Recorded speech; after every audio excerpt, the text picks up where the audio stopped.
You can ask 100 different Christians what prayer is, and they'll give you all kinds of different answers because they've experienced prayer. They've heard preachers preach about it, and they've prayed for many years. And so what they've learned about prayer has become a part of their lives. And so when they teach you about prayer, they're going to teach you what they've learned from sermons and from other Christians and from their own personal experience. Now, that's all fine, I guess. It's okay. And I know Pakistanis pray. I've experienced it. I know how much they pray. I love praying with Pakistanis. But I want to tell you something. The way one person prays may not be the way you pray. There is no one way to pray. There is no special formula that you have to follow when you pray. I mean, in the Bible, sometimes people pray lifting their eyes to heaven. In other words, they look up to heaven and they pray. Did you realize that? You don't have to close your eyes when you pray. And of course, people sometimes lift their hands when they pray. But you don't have to lift your hands when you pray. They don't always do that. There are so many different ways of praying that we find in the Bible. You shouldn't assume that there is one way. And furthermore, I may have learned really cool things that I do when I pray, and they help me a lot when I pray, but they may not help you.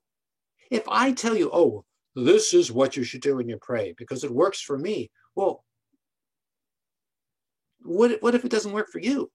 And that's really possible. That's the problem. You see, the problem is when other people tell me how to pray, what they're really saying is, this is what I learned about prayer for myself, and you should do the same thing. Really? Are you sure? Are you positive that everybody's supposed to pray in the same way? If that's true, did the Bible teach that? The answer is no. No, not really. The Bible shows us lots of things about prayer. And it has commands about prayer.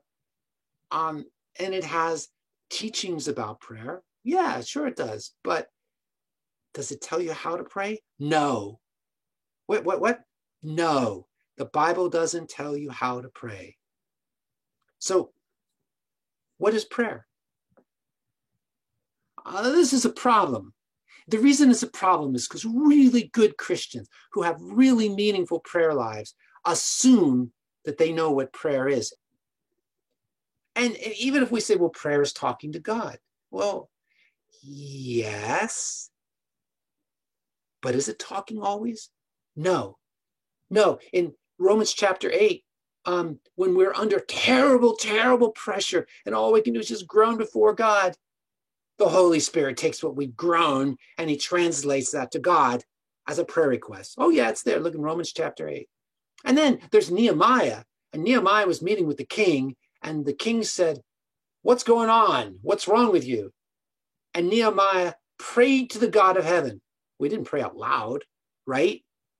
He prayed in his heart, in his mind. So prayer isn't necessarily talking, because groaning isn't necessarily talking. And praying silently in your brain isn't talking, it's thinking. But the groaning, the praying in your mind, and the talking, and it uses words like, I call out to God, I cry to God, I bring my requests to God, I ask God, I request of God. See, it's lots of different things. Lots of different things in the Bible. But there's one thing in common with all of them. It's communicating. It's communicating. Prayer is communicating to God. Prayer for the Christian is communicating something to God. Prayer for the Christian is communicating to God. And that means you've got to have something that's intelligent information. I know you groan, but that's also saying, God, I'm suffering, help me. That's what that groan means. As long as you're communicating to God, that's what counts in prayer. And I want you to notice I said to God. I didn't say with God. Yeah, it is with God, but I don't want you to get the sense that you have to feel something when you pray. Prayer is communicating to God. That's what prayer is. And that's what you need to keep in mind. So if you pray in your mind, or you pray by writing it, or you pray by speaking it out loud, or you sing first and then you pray, or you pray first and then you sing, or whatever. If you sound like a 5-year-old when you pray, that's fine. God still hears it because you're communicating to God. And it doesn't matter what you feel, you're communicating to God. And that's what prayer is all about. So this is what I want you to do. I want you to start thinking in terms of, am I seeking to communicate to God, or am I simply doing something that's required of me? Because if you're communicating to God, you've got something that you want God to hear. He already knows it, but you've got something you want God to hear. And if that's the case, then what you need to do is say, what am I asking God to hear? What am I asking God to understand? What am I asking God to do? I'll just close with this. You don't always ask for things from God when you communicate to him. Sometimes when you communicate to him, you tell him what you're feeling. Lord, I'm really depressed right now, and I feel very down. I don't know what I'm going to do, and I feel overwhelmed with my school responsibilities. Yeah, that's communicating, isn't it? I know that's prayer. Why do I know that's prayer? Well, Jesus, the way he talked to the Father, the Garden of Gethsemane, that's the kind of praying he was doing. David's Zabur often pray that way, don't they? My God, why have you forsaken me? That's prayer.